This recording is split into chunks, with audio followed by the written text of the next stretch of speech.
Bom, pessoal? Olá, sejam bem-vindos a mais um episódio do Conversa com Ciência, o programa de divulgação científica da Fundação Astef, em parceria com a Sociedade Brasileira para o Progresso da Ciência, SBPC. Eu sou o professor José de Paula Barros Neto, presidente da Fundação Astef e professor titular da Universidade Federal do Ceará. Estou aqui na presença da imunologista e professora do curso de farmácia da UFC, Juliane Ueda. Gostaria, Juliane, de agradecê-lo pelo seu interesse e sua disponibilidade em estar aqui conosco neste momento. Eu que agradeço, professor, pelo convite. É um privilégio poder conversar um pouquinho com vocês. Bom, Juliana, como a gente falou um pouco, né, a ideia aqui esse é um projeto bem de divulgação científica, né?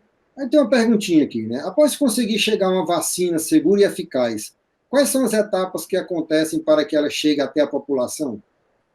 Essa é uma pergunta muito importante. Apesar da gente estar muito, focado nesse desenvolvimento da vacina, e esperançosos também, e há motivos para que a gente esteja assim, com muita esperança, porque tem vacinas já cumprindo as últimas fases, que a gente chama de testes em seres humanos. Então, é muito possível que ainda esse ano a gente tenha uma vacina que nós chamamos de licenciada, ou seja, é uma vacina que ela se mostrou segura, é uma vacina que tem uma boa eficiência, ou seja, ela protege a gente contra a doença. Então, nós temos algumas vacinas que se encontram atualmente nesse cenário, ou seja, elas são muito promissoras. Então, quando a gente tiver essa vacina licenciada, não quer dizer, infelizmente, que todo mundo vai ter a vacina no dia seguinte no posto de saúde. Então, a gente entender isso é muito importante, eu não quero tirar a esperança de ninguém, mas existe um tempo para que as coisas aconteçam de forma eficiente. Então, eu tenho essa vacina, então ela foi segura, ela funcionou bem. Então, o próximo passo vai ser o registro dessa vacina por uma agência reguladora, que no caso do Brasil, quem vai fazer isso é a Anvisa. Então, a Anvisa vai lá, ela vai rever todos os testes pelo qual essa vacina passou e vai aprovar ou não a comercialização e a distribuição dessa vacina no país. Tá? Então, esse é o primeiro passo, após a gente ter essa vacina que se mostrou segura e eficaz, ela ser registrada aqui no Brasil. Então, a Anvisa vai fazer isso. O próximo passo vai ser os acordos, entre o laboratório produtor ou a indústria farmacêutica com o Ministério da Saúde. Então, o governo ele vai ter que se articular e vai ter que comprar essa vacina. Isso eu falando em vacinas que não vão ser produzidas aqui no país, pensando que seja uma outra vacina. Nós temos 2 candidatos a vacinas que estão em parceria com produtores aqui no Brasil. Uma é a vacina da Universidade de Oxford, que tem uma parceria com a Fiocruz. Caso ela se mostre eficaz e segura, ela vai ser produzida no Brasil, então isso facilita muito mais essa distribuição. E a outra vacina é a vacina chinesa, chamada de Coronavac, que tem uma parceria com o Instituto Butantan, em São Paulo. Então, para essas 2 vacinas, acaba ficando um pouquinho mais fácil, porque já existe esse acordo com os laboratórios produtores, que seria a Fiocruz ou o Butantan. Agora, pensando numa vacina que não vai ser produzida no país, então nós vamos ter que comprar essa vacina de fora. Então, aí que vem essa articulação do governo com o laboratório ou a indústria farmacêutica produtora. Então, nós vamos ter que comprar. Depois disso, vai ter que acontecer o envio dessa vacina para o país. Então, chegando aqui, ela vai ficar armazenada, num centro de distribuição, que nós chamamos. Só a partir daí, ele é centralizado. A partir daí, essa vacina começa a ir para diferentes estados, das diferentes regiões do país. Depois, chegando nos estados, vão para as secretarias de saúde e só assim vai chegar no posto. Tá? E aí tem uma coisa muito interessante, nós vamos falar um pouquinho mais para frente, que é do armazenamento. Então, desde que a vacina é produzida até chegar no posto e ser administrada, existe uma logística muito complexa para armazenar essa vacina e permitir que ela fique estável, que ela não perca suas propriedades, que o prazo de validade dela seja cumprido. Então, existe uma condição de armazenamento ótimo e ela tem que ser obedecida desde a produção até a administração no indivíduo. Então, isso é uma coisa também um pouco complexa, mas que aqui no Brasil a gente tem um programa de imunização muito forte, muito bom, que ele consegue fazer toda essa logística e tentar, né, não desperdiçar vacina, não fazer descarte de vacina, por conta dessa característica de armazenamento que as vacinas têm. De acordo com um estudo realizado em 2019, 25% de todas as vacinas produzidas no mundo são descartadas por terem sido armazenadas ou transportadas de maneira incorreta. Quais são os cuidados necessários para evitar esse descarte, esse problema com as vacinas? Isso é um problema muito sério. Esse armazenamento e transporte da vacina, nós chamamos de cadeia de frio. Então, desde o momento que ela é produzida até a administração no indivíduo, ela tem que seguir essa cadeia de frio. O que significa isso? Ela tem que se manter refrigerada de 2 a 8 graus Celsius. Então, não pode ter uma alteração nesse intervalo, nem para menos, nem para mais. Se tiver em qualquer momento da transferência do laboratório para o centro de distribuição, se tiver uma oscilação, você já não pode prosseguir com a rota daquela vacina. Se no posto faltou energia, não consegui armazenar a minha vacina, ela é descartada. Então, essa cadeia de frio, ela tem que ser mantida desde a produção até a aplicação no indivíduo. Tá, então, isso é muito importante, elas são transportadas em carros frigoríficos, esse controle tem que ser bem certinho, porque senão você não consegue garantir que a sua vacina está com as propriedades preservadas, né? Porque os componentes da vacina, eles são termossensíveis, que a gente chama. O que é isso? São muito sensíveis a variações pequenas de temperatura, tanto para mais frio quanto para mais quente. Então, a gente mantém essa faixa de 2 a 8, que é o recomendado para o transporte das vacinas. Então, por isso que muitas vezes a gente tem essas perdas, porque eu tenho uma oscilação, isso não é permitido, então a vacina, infelizmente, ela tem que ser descartada. Aí, na sua experiência, quanto tempo leva depois que ela sai para ela chegar ao consumidor? Assim, eu acho que isso depende muito de onde a vacina está sendo produzida. Né? Então, como eu dei aqueles 2 exemplos, se a gente estiver, né, pensando agora no Covid, uma vacina que seja produzida no Brasil, esse intervalo de tempo ele é bem mais curto, né? Já que vai estar em São Paulo ou no Rio de Janeiro, então essa logística ela é curta e, né, no cenário de pandemia, acredito que isso vai ser otimizado mais ainda. Agora, se a gente estiver falando numa vacina que vem de fora, então tem todos esses trâmites, né, do transporte aéreo, da fiscalização, né, dos aeroportos e assim por diante. Então demora um pouco mais. Eu não sei te precisar o intervalo de dias, né, certinho, mas eu acho que vai ter essa diferença se a gente tiver uma vacina produzida nacionalmente ou se a gente tiver que importar essa vacina. Aí vai ter realmente essa diferença de tempo. Tá? E uma outra coisa, professor, que tem que ficar muito clara também com relação à vacina, é que existe uma capacidade de produção desses laboratórios, dessas indústrias farmacêuticas. Então, infelizmente, não é que a vacina, né? A gente tem a vacina, eu vou receber? Não, né? Então, existe toda a escala de produção, que eles não conseguem aumentar muito, né? Fornecer para o mundo inteiro? Não. E tem um outro detalhe, que existem alguns países que já compraram as suas doses, né? Então, assim, países, né, com uma economia forte, investiram muito nesses laboratórios, nessas indústrias, né, mais de bilhões de dólares e de euros, em troca de umas centenas de milhões de doses. Isso. Então, eles já estão meio que garantidos com suas doses. Então, por isso que para a gente ter laboratórios produzindo no país é de extrema importância, porque a gente vai conseguir essas doses diretamente para cá. Então, fica aí a nossa esperança que saia ou a vacina do Butantan ou a da Fiocruz, né, em parceria com os laboratórios de fora. E agora, por exemplo, realmente, como você mencionou, né, nós temos todo um processo e temos toda uma dificuldade, né, deste processo, que é a dificuldade da logística, de entregar. Né? Então, na realidade, você vai também ter alguns grupos prioritários e vai ter uma programação. Né? Nós temos no Brasil hoje 200 milhões, né? Vamos dizer, em ordem de grandeza. Né? Isso. Também não seria necessário, no primeiro momento, imunizar todo mundo. Isso é o que realmente deve acontecer.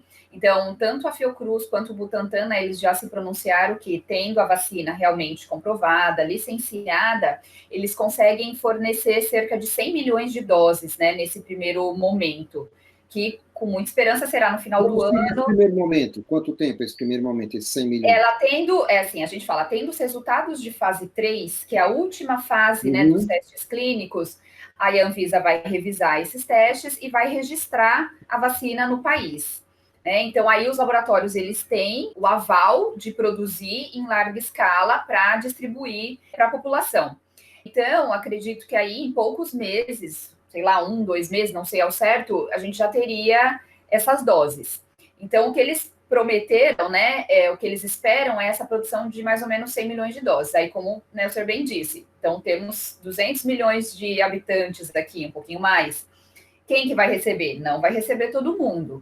Então, o pensamento é imunizar os grupos prioritários e em faseamento, né, que é um termo que é utilizado nessa parte de vacinas. Então, são aquelas fases, né? Então, em determinados períodos de tempo, vai ser um grupo, depois muda para outro grupo, ou seja, primeiro vai ser idoso, criança, depois muda, gestantes, depois muda, profissional de saúde. Então, essas são as fases entre os grupos prioritários. É meio como é feito com a da gripe. HN1, né? Existe Isso. toda uma programação e tudo. Isso. E aí isso é visando tanto o número de doses que não é suficiente para a população inteira, mas principalmente para evitar os casos graves de Covid, que são os que geram, né, os maiores custos, né, para o sistema de saúde, que levam o indivíduo a óbito. Então, por isso que pensa-se nos grupos prioritários. E também, além disso, os indivíduos que têm a possibilidade de transmissão maior, que são profissionais de saúde que estão em contato e professores, né, também que lidam com muitas pessoas ao mesmo tempo. Então, por isso que eles acabam entrando aí nesse primeiro grupo. Isso aí para a gente é bom, né? Que a gente entra na prioridade. É bom.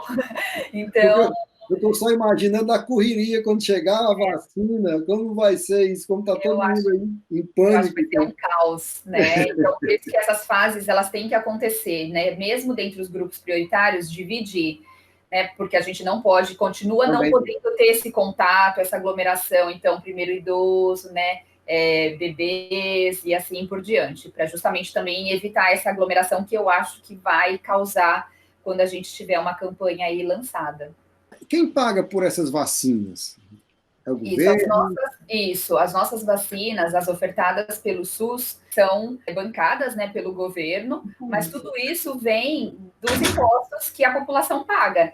Então, tem aí a nossa contribuição, por isso que é nosso direito ter essas vacinas de forma gratuita e universal. Então, essas vacinas ofertadas pelo SUS, elas são pagas, né, pelo governo em acordos com as indústrias, com os laboratórios produtores. Na realidade, também tem um ponto de que vacinar as pessoas, elas vão ficar menos doentes, vão, né, não vão afetar o sistema, a questão de produtividade e tudo mais, né? Então, não é vacinar pelo vacinar, não é só pela... Né, porque isso todo mundo faz, né? Quanto não foi esse custo da pandemia para o povo brasileiro? Com certeza, com certeza. Você Então, vai minimizar muito com gastos. Então, isso é uma prioridade, né? Existe alguma diferença se fosse, por exemplo, tratar essa pandemia de outra situação? Nós estamos numa situação de exceção, como é que você acha? Essa é um cenário atípico, né? Eu acho que a maioria das pessoas nunca viveu nada parecido. Tanto, né, no nosso cotidiano, nas nossas atividades, a gente vê que isso é uma coisa totalmente inesperada e diferente, mas pensando nessa parte das vacinas, também é um cenário que nunca tinha sido visto antes. Né? Em média, uma vacina, tirando a parte de pesquisa dela, né? Desde o licenciamento até a distribuição, até a incorporação nos calendários de saúde, demoram em média aí 10 anos para você conseguir fazer isso.